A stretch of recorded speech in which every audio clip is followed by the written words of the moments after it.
Olá pessoal, tudo bem com vocês? Eu sou o Dr. Alexandre Fiord da Clínicas Maker Dentistas e hoje nós vamos estar fazendo essa live sobre dengue, tá?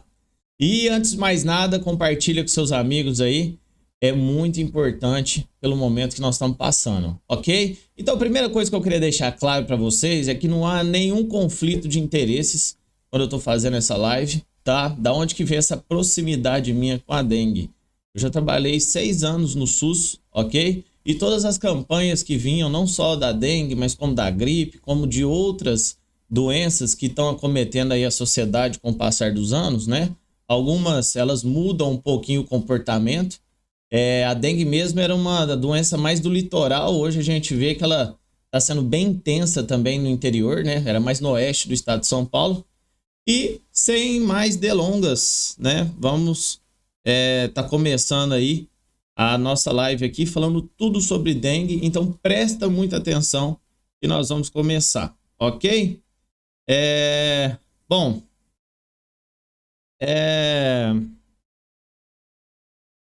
então certo. Então nós sabemos que a dengue, ela desde a década de 1980, ela ressurge no Brasil de uma maneira muito importante, porque ela vem aumentando de tempos em tempos a sua incidência e o número de casos graves e mortes também estão aumentando, né? A nossa grande epidemia aconteceu em 2015, mas a gente viu ainda um crescimento contínuo a partir de 2020. E resultou hoje no que nós sabemos ser o quê? O pior ano, que é o mais catastrófico, né? No caso, por exemplo, de 2022. E a gente pode ver aqui um infográfico que a gente tem, por exemplo, aqui as situações de anos anteriores, né? Que a gente vê a dengue ocorrendo em sua sazonalidade e sempre predominando, por exemplo, nesse período de verão. Então, o que acontece em 2024? É o que está aqui no canto inferior direito, mas também no canto superior esquerdo.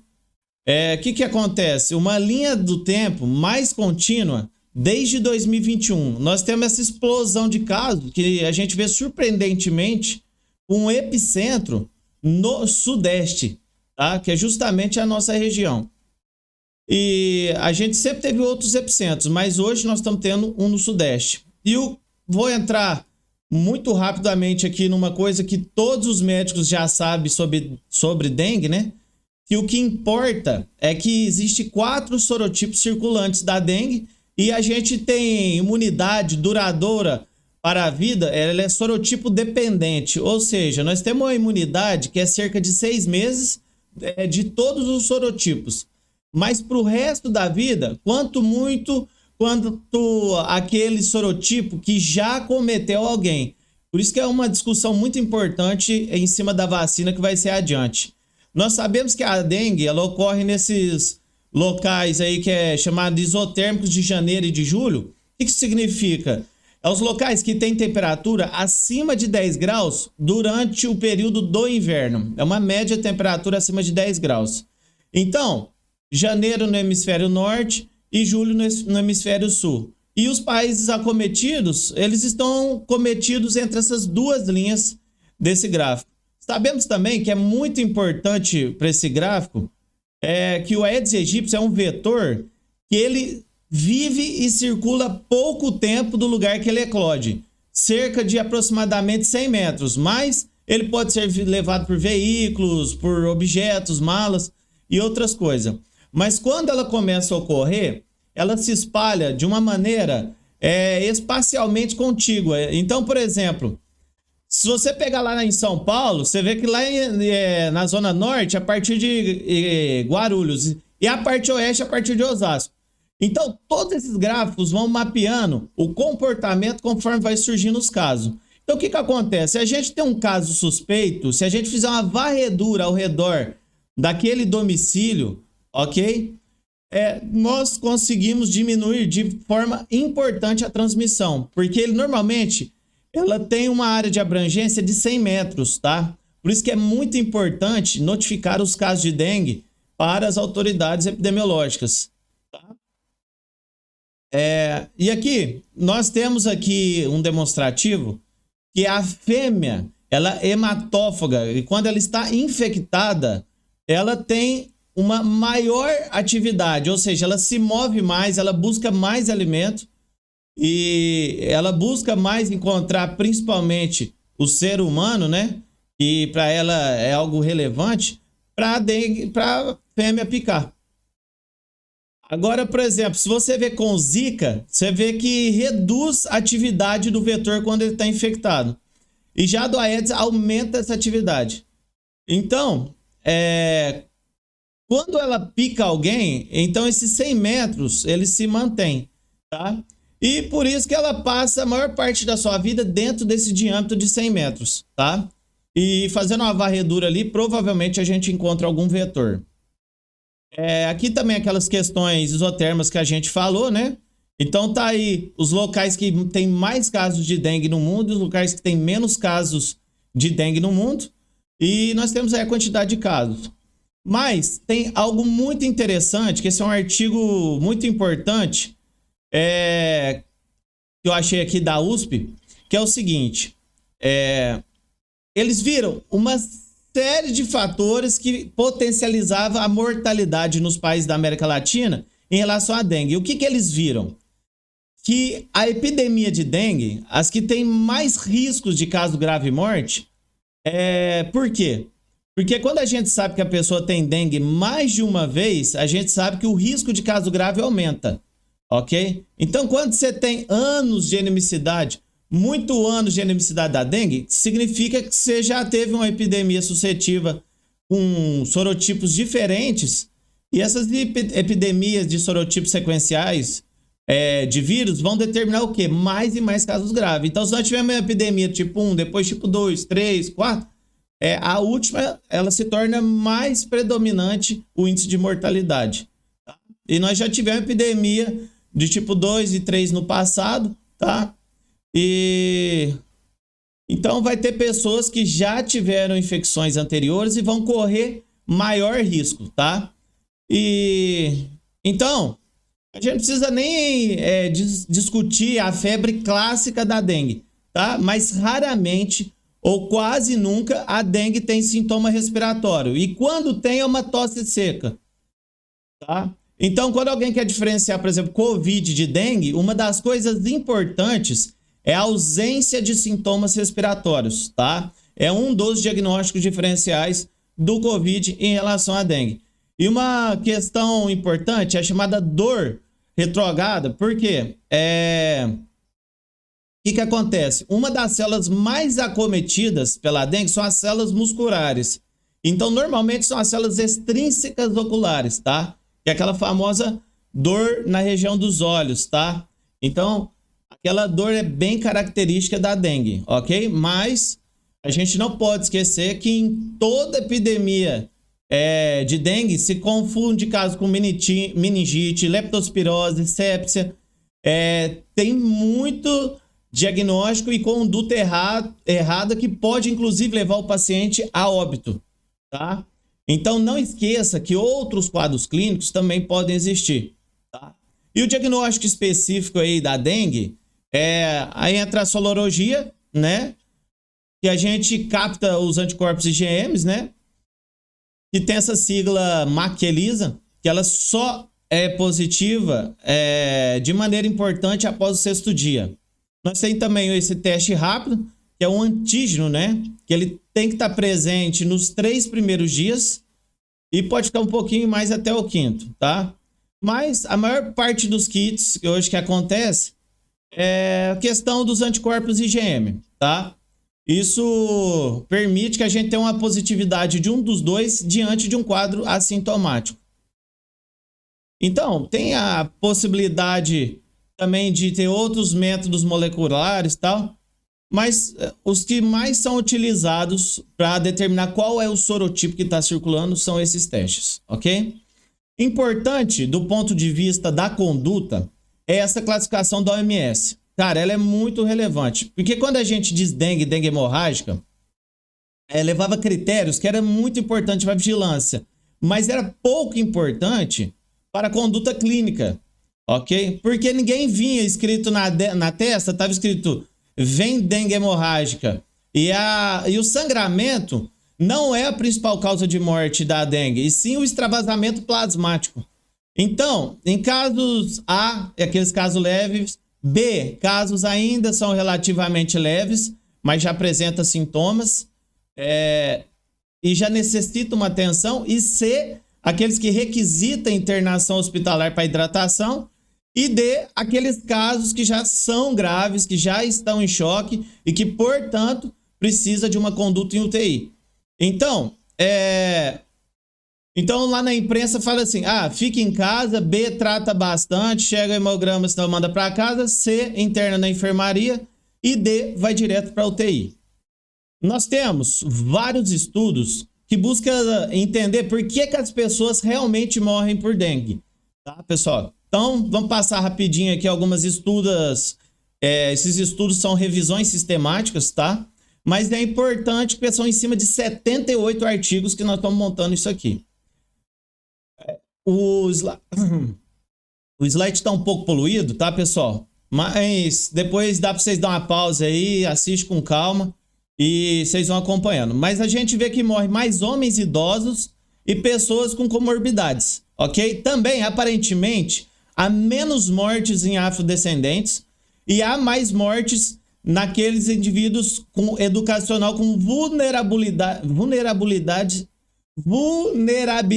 social. Pronto. É isso aí, ok?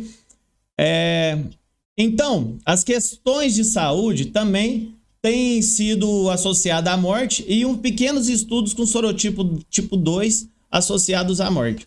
Mas o importante é, aonde não há assistência de qualidade, aonde não há cobertura de saúde de qualidade, onde se perdem oportunidades de diminuir o risco desse paciente, é ali que tem maior mortalidade de dengue, tá? Por isso que é tão importante esse assunto.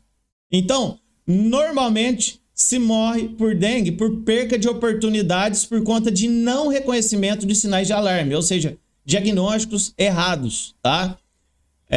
Falhas de triagem e alguma falha aí do sistema de saúde. Eu já vi em alguns municípios do estado de São Paulo que, por exemplo, não colhia hemograma a partir das 3 horas da tarde, ou seja, não conseguia separar um caso B de um caso C e muitas vezes mudava para casa um paciente que potencialmente em estado grave, que é o paciente tipo C, e esse quadro se complica e depois o paciente pode sim vir a óbito ou até passar uma crise intensiva. Então, o que acontece? A dengue no setor privado, no setor de saúde suplementada, ele é muitas vezes um desafio novo e às vezes muitos profissionais de saúde realmente não estão preparados para esse atendimento correto, tá? Isso coloca muitos pacientes em risco. Então é importante se capacitar, tá? Então tá aqui um clássico estudo feito em Cuba, que a gente mostra que os casos clássicos aumentam o risco quando eles são reincidivos, né? Quando se contrai pela segunda vez. E a gente vê a prima infecção e a reinfecção, ok? E por que isso se dá? Então Halsted fez uma hipótese que parece que até esse momento parece ser muito bem incorporada tanto de maneira experimental quanto clínica, que enquanto o anticorpo sobre o sorotipo específico protege, por exemplo, o tipo 2, eu também tenho anticorpos para sempre ali, né? Então, se eu tiver dengue do tipo 1, ao invés de me proteger, eles vão evitar que o vírus seja eliminado. Então, a defesa de um vírus, ela cega os nossos anticorpos contra o outro vírus. Então, faz ele aumentar o risco e a sua reprodução, tá? Então, ele evita que o macrófago fagocite o vírus de forma atenuada. Então, lá embaixo você vê a outra imagem. O que acontece? Ele protege o vírus, né, do macrófago, ou seja, ele não pega mais o vírus e você perde a sua grande imunidade. Então, o vírus ele passa diante da célula de defesa e ela não fagocita ele, ou seja, ela não o ataca. Tá? E o vírus ele se prolifera de maneira um pouco mais atenuada, né? Então ela supostamente ela fica mais atenuada, né, nesses casos mais graves. E o grande problema da dengue é o extravasamento vascular, tá? Que é o que ocorre na fase crítica, que é acima, nessa imagem de cima, ela se pega ali por volta do 3º ao 7º dia, que vocês estão vendo aí no gráfico. Então, quando, por exemplo, o endotélio, que é onde nós temos ali um grande impacto da dengue, né? Ela perde a impermeabilidade. E aí o que acontece? É uma redução da pressão arterial, diminui a irrigação dos órgãos e aí começa a dar esse choque desse vazamento. Então, o endotélio vascular, ele é muito importante. Por quê? Ele, quando entra em colapso, ele abre problema, por exemplo, pulmonar, porque dá derramamento de pulmão, derramamento de pericárdio, entre outros. Abdominal e por aí vai, tá? Cerebral. Então, isso tudo prejudica o nosso organismo de uma maneira sistemática e grave, ok? E aí, temos também estudos que mostram o porquê que as pessoas morrem por dengue também. Ainda tocando nesse assunto, por exemplo, em Minas Gerais. O que estava associado à morte? Principalmente a gravidade que os pacientes chegavam, tá? Para chegar e serem já diretamente internados em UTI. Então, crianças, por exemplo, graves com dengue, significa o quê? Um descontrole da dengue, porque essa criança está tendo dengue pela segunda vez, então essa é uma situação muito preocupante. Por quê?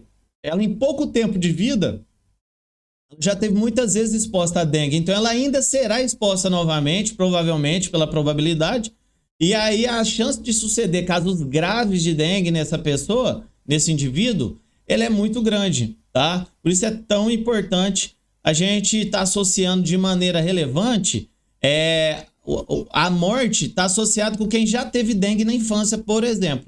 E esse estudo também faz essas evidências e traz vários questionamentos e levantamentos relevantes sobre esse assunto, tá? Então, temos as questões intestinais que também estão associadas aí a questões por dengue, tá? Então, vamos pincelando rapidinho, porque é muito assunto. Então, mais um estudo recente da dengue, desde a sua patologia, diagnóstico e tratamento. Na esquerda, nós temos algumas imagens que mostram de novo a proposta do House do porquê que o anticorpo heterólogo, ao invés de proteger, ela aumenta o risco de dengue grave, né? E então a gente entra que não existe ainda tratamento específico para a dengue. Então já tentaram tratamento de anti-inflamatórios, até tratamento, por exemplo, de esteroides, mas hoje a gente entende que os riscos são muito maiores do que os benefícios do que com esse tipo de tratamento, ok? Às vezes o remédio faz mais mal do que a dengue em si. Então, nós temos hoje uma dengue bastante padronizada na OMS, está bastante detalhado esse assunto, tá? No Ministério da Saúde também. E temos também lá um material que mostra como manejar a dengue em adultos e crianças, ok? Então, a primeira questão é saber se nós temos dengue nas classificações de A a D, ok? Sendo a dengue sem sinais de alarme. Também o paciente que não é idoso, não é neonato, não tem nenhuma patologia, nenhuma comorbidade associada. O paciente B já é o paciente que já tem alguma comorbidade ou faz parte de algum grupo de idoso ou de risco, tá? E não tem estado de alarme. O tipo C já tem dores abdominais, já tem presença de ascite, tem vários sintomas já envolvidos, além das comorbidades, tá? Sangramento, dores intensas, ok? Mas dores mesmo, tá? Não é aquela dorzinha leve. E normalmente idosos, tá? Então, tem pacientes também que estavam muito bem e já tinha derrame pleural, por exemplo, que já deu entrada em hospitais, que amigos meus médicos já me relataram. Então, ali já existe um estado de choque e já é um paciente extremamente grave que também estava assintomático, tá? Por isso é importante também a questão dos exames, tá? E a maior parte do problema está em diferenciar B e C. Porque quando chega paciente do grupo D, eles já são encaminhados direto para a UTI. Já quando é paciente grupo B, às vezes ele já encaminha direto para a enfermaria, sendo que não precisaria de estar na enfermaria. E os casos tipo C, que deveriam estar internados, normalmente, ou passar pela enfermaria, eles são mandados para casa. Normalmente esses quadros se agravam e eles já voltam num quadro tipo D, necessitando de internação imediata, ok? Então, avaliando aqui alguns casos que morreram e aonde não houve a total compreensão da gravidade, tá? Então, quais são esses grupos? São idosos, são insuficiência cardíaca ou renal, são distúrbios de coagulação prévia antes da dengue, ok? Então, tudo isso tem no manual, na recomendação perfeita. Nós temos aí do município do estado de São Paulo, tá? Que é uma conduta do Ministério de São Paulo. Então, tá aí, ó, mostrando aí, de 23 casos, por exemplo, que morreu em São Paulo, em 10 casos, claramente houveram percas de oportunidade de identificar e de tratar de maneira preventiva essas mortes, tá? Claramente até teve mais do que 10, mas 10 houve perca de oportunidade de salvar esses pacientes, ok? Então essas perdas de oportunidades que nós não devemos ter, ok? Porque quando os pacientes foram dispensados inadequadamente, quando a norma diz que esse paciente já deveria ser internado. Então, nesse momento, vários casos aconteceram isso, tá? Essa falha de diagnóstico na triagem. Então, o que devemos fazer? Avaliação do paciente, avaliar o risco e classificar ele para cada tipo de atendimento segundo o manual, tá? Do Ministério da Saúde. Então, tá aí as questões dos vetores, sobre políticas públicas, sobre controle de vetores. Mas a gente sabe que situação controlada, o controle de vetor é perfeito. Mas nesses estudos feitos em pares, utilizando larvicidas, produto biológico, repelente, de tudo quanto é tipo, utilizando armadilha, e o que a gente vê aqui? Que além desses estudos, e tem muitos outros mais, a gente mostra que o efeito a longo prazo não é efetivo, tá? Então, a gente vê aqui de 57 artigos, 51 que viu efeito positivo.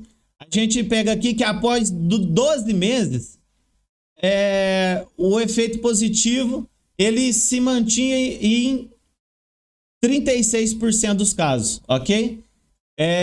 E larvas em 40% dos casos. Ou seja, se você olhar, não é que o controle de vetor não seja importante, tá? Mas vários estudos meta-analisáveis não identificam uma vantagem estatisticamente significante essa intervenção de controle de vetores, tá? Que essas políticas públicas, quando estudadas baseadas em controle de vetor, a gente mostra que isso não é eficaz. O que é isso? É pegar lata velha, tirar lixo de quintal. Isso é importante, mas estatisticamente, o que a gente vê? Que não está sendo tão efetivo, tá? Porque os números continuam os mesmos. Então, a gente quando pega o uso de repelentes, por exemplo, que é esse grupo, que é um grupo que envolve pesquisadores da USP, que vocês estão vendo aí, de uma maneira bem interessante, ele avaliou os estudos que nós temos com diferentes repelentes. E, curiosamente, todos os estudos comparando o DET e a caritina, que a gente já falava da superioridade da caridina, nessa revisão sistemática, que traz estudos do mundo inteiro, mas só com repelentes que estão sendo comercializados no Brasil, tá? Então, potencialmente, o DET, que é um repelente bem antigo, ele se mostrou aqui superior à caridina, tá? Então, qual que é o objetivo aqui? É a repelência do vetor, tá? É repelir o vetor. Então, quando a gente vê esses vários tipos de repelentes, a gente vê que o DET, ele tá à frente da caritina, tá? Então, vocês podem olhar os números que foi superior, né? Eu não vou entrar em nome comercial aqui, enfim. Mas pesquisem na fórmula, tá? E ele está superior também, o DET, àqueles baseados em citronela, tá? Então ele pode conter a citronela, pode conter a caridina, mas desde que tenha também o DET, que no geral ele se mostrou muito superior, tá? A todos os outros antígenos, tá?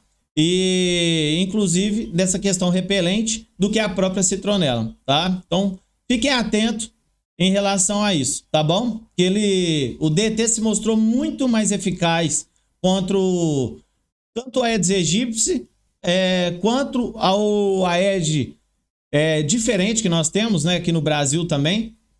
Mas o que a gente mostra? Que eles não são heterogêneos de patologia. Então, ensaios mais padronizados, por exemplo, serão necessários para a gente, vamos falar, que ter um conhecimento mais adequado sobre qual que é o melhor repelente específico mesmo. Mas nesse momento parece que todos são bons. Mas nesse estudo em geral, aqueles que contêm o DET se mostraram maior superioridade, ok? Então, foi feito também um estudo para observar as gestantes em relação a Aedes aegypti. Então a gente sabe que elas também transmitem a dengue.